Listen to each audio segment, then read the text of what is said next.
Mais Timothy a beau regarder partout, aucun wagon ne ressemble à celui qu'il recherche.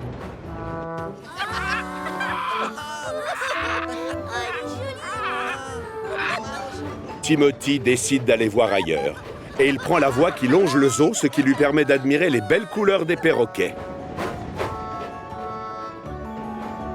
Un peu plus loin, il croise la duchesse de Beaufort, très jolie dans sa robe bariolée.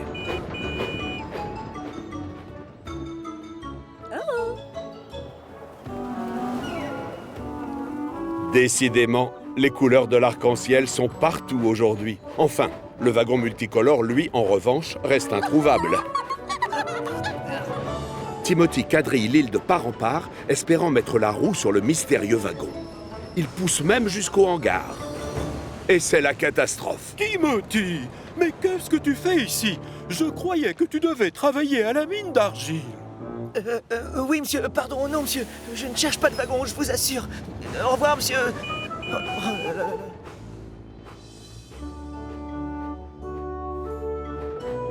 Timothy ne peut pas s'empêcher de se culpabiliser parce qu'il n'a pas trouvé le wagon. Rien ni personne n'arrive à lui redonner le sourire. Non, rien du tout.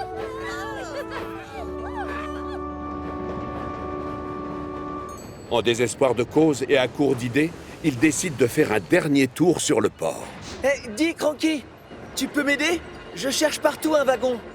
Tu n'as que l'embarras du choix. Les wagons, c'est pas ce qui manque ici. C'est sûr, mais voilà, celui que je cherche est plutôt coloré. De là-haut, tu devrais pouvoir le distinguer facilement. Mais décris-le-moi. À quoi est-ce qu'il ressemble? Bill et Ben ont dit qu'il était rouge, orange et aussi... bref, il a toutes les couleurs de l'arc-en-ciel.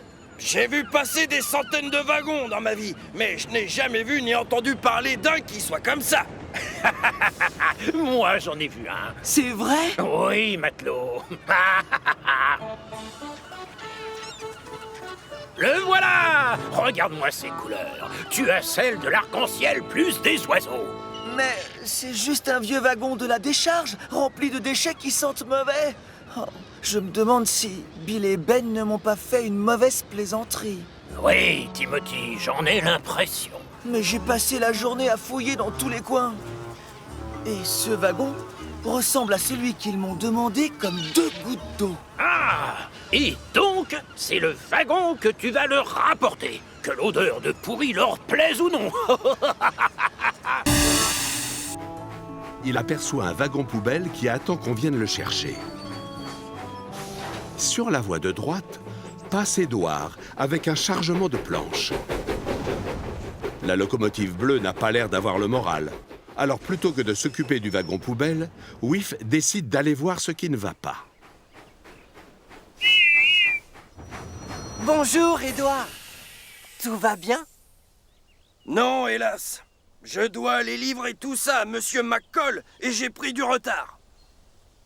Je vais t'aider. Je roule assez vite.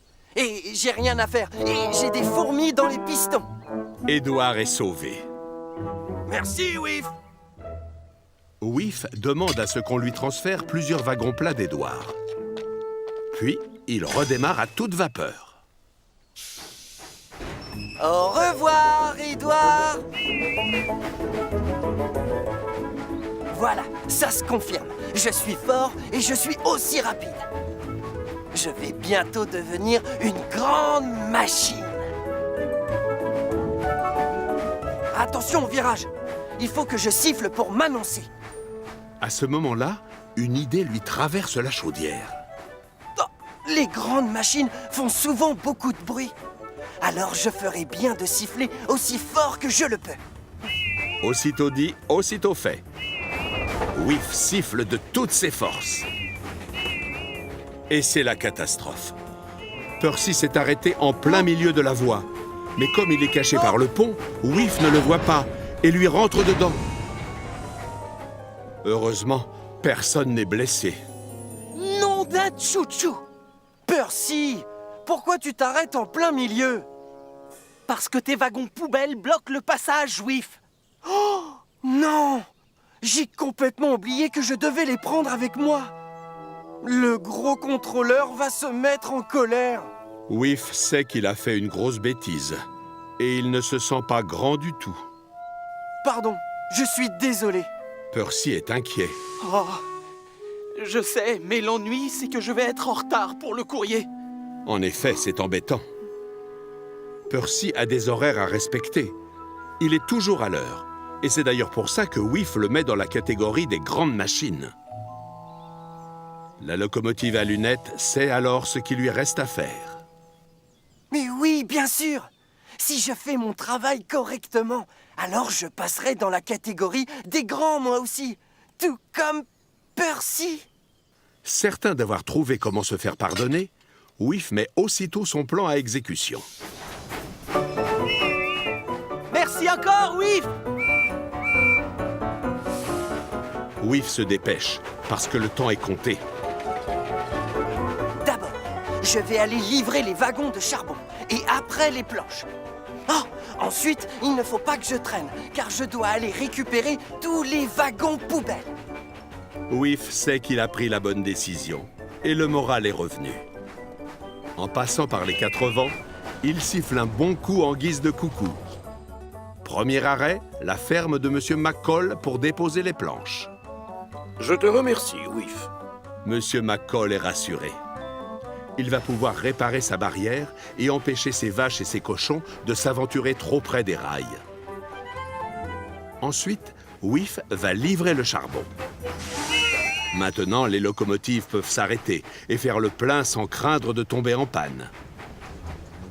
Pour finir, Whiff récupère tous les wagons poubelles.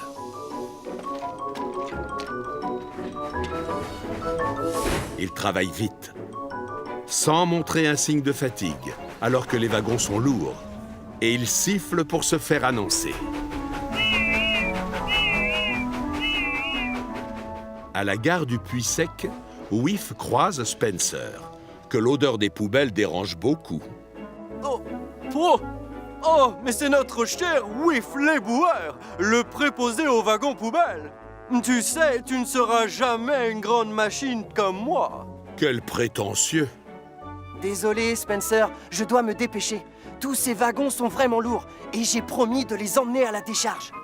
À ce moment-là, Gordon arrive avec le maire et le gros contrôleur à bord, ce qui n'a pas l'air d'inquiéter Whiff.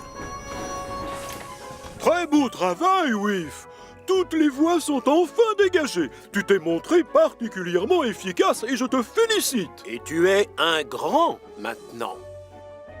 Oh, merci beaucoup, messieurs. C'est sûrement le plus beau compliment que l'on pouvait faire au nouveau Whiff le Grand.